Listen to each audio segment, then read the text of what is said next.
અમારા ભત્રીજાની આવે છે. હા, આ સુરત થી મહેમાન આવ્યા છે.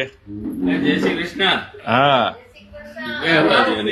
બેહો બેહો, બહુ જાજા ટાઈમે આવ્યા, બેસો.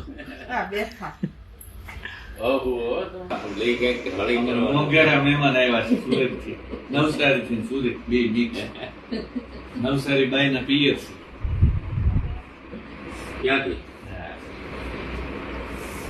કેમ? હા, કેટલા વાગે આવ્યા બોલો? આ પાછો વિડીયો ઉતારે છે અને હું હા. જો આ અમારા દીકરા છે, સરસ મજાના નાના નાના. હા, ભત્રીજા. હા, જો આ ભત્રીજા વહુ છે. ઘણા ટાઈમે અમારે ઘરે આવ્યો.